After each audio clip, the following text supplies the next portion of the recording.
Perfeitos, estamos aqui de volta hoje falando sobre quem? Sócrates. Até que enfim, por quê? Porque eu estou falando de Sócrates desde as nossas primeiras aulas. E até então eu estou falando de Sócrates, não estava falando de Sócrates. Porque eu estava falando de perotização e Sócrates acabou aparecendo em quase todas as aulas. Hoje não, a partir de hoje nós vamos começar realmente analisando essa figura aqui. Lembrando que foi considerado como o pai da filosofia. Professora, como assim pai da filosofia? Se não foi ele que começou a filosofia, antes dele já tinham filósofos. Devido à sua importância. Lembrando que foi Sócrates que colocou o homem como centro de tudo. Eu não quero dar conta de mundo e natureza. Antes de dar conta de mundo e natureza, eu tenho que conhecer quem? O homem, o ser humano. Ele é um cidadão, assim mesmo ele dizia, né? É um cidadão de Atenas, mas não é um cidadão de Atenas, segundo ele era um cidadão do mundo. Ele era filho de um escultor, Sofronisco, e de uma parteira, Fenerete. É importante você saber, mais à frente você vai saber por quê. Mas é muito importante você saber por que a mãe de Sócrates era parteira. Isso tem toda a relação com o método que ele criou. Ele teve uma vida muito pobre, né? Casou-se com Xantipa, teve filhos, mas, segundo dizem, passou por muitos perrengues. Por quê? Porque não dava muita importância à família. Porque estava o tempo todo em contato com quem? Com os jovens, estava o tempo todo lá na Ágora, praticando filosofia. Então, deixava meio a sua família aqui de lado.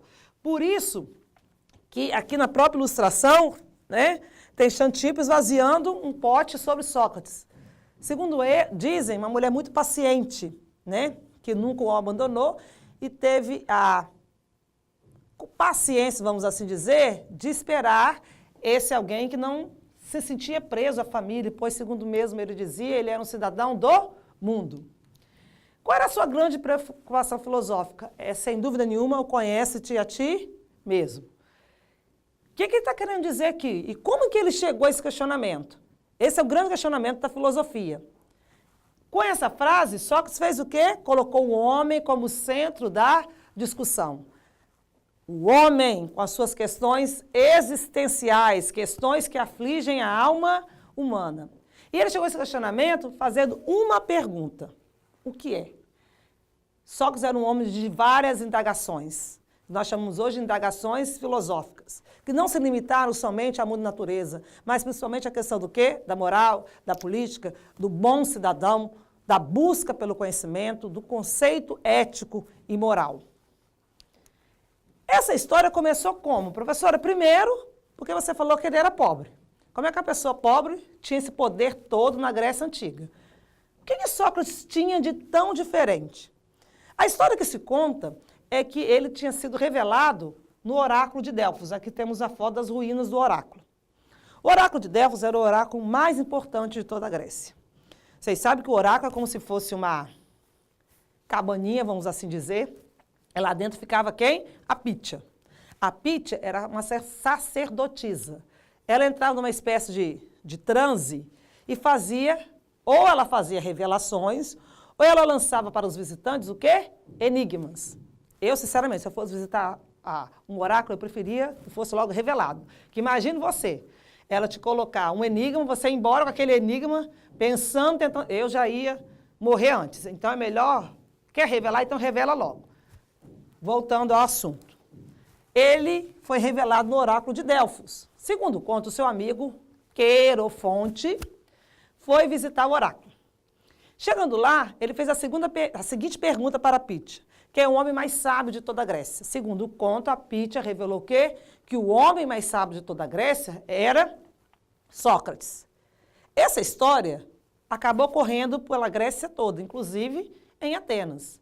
E Sócrates começou a ser indagado pelas ruas com o seguinte questionamento. És tu o homem mais sábio de toda a Grécia, que foi inclusive revelado no oráculo de Delfos? Como é que Sócrates começou a pensar isso? Há algo de diferente que fez o oráculo me revelar como o homem mais sábio. O que ele fez? Ele saiu pesquisando. Ele foi à casa à procura de várias pessoas que eram consideradas pessoas inteligentes na Grécia Antiga. Foi a vários. E o que ele percebeu? Que realmente ele era o mais sábio. Não porque ele soubesse de tudo. mas que ele já tinha reconhecido o que todo homem já deveria reconhecer, que não sabe de tudo. Por que que ele chegou a essa conclusão? Porque quando ele foi investigar os grandes sábios, que se diziam sábios na Grécia, o que que ele percebeu? Que esses sábios, eles se viam enquanto sábios, eles acreditavam serem donos de todo o conhecimento. E ele percebeu o seguinte, que ele não, que ele foi julgado como sábio pelo oráculo, mas que ele tinha noção de que ele não sabia de tudo. E Sócrates falava sempre o seguinte, quando começaram a indagar depois dessa pesquisa, realmente, sou mais sábio por quê? Porque já reconheci a minha própria ignorância. E ele dizia sempre assim, ó, infeliz do homem que acha que sabe de tudo. Esse sim é o pior ignorante. Aqui nós estamos vendo a grande frase de Sócrates, né? Conhece-te a ti mesmo, conhecerás os universos e os deuses. Essa frase, ela estava no pórtico, no portal do oráculo de Delfos. E ele tomou aquela frase, o conhece-te a ti mesmo, como uma verdade na sua vida. Próxima aula nós vamos continuar com Sócrates para saber principalmente a importância do seu método. Até a próxima!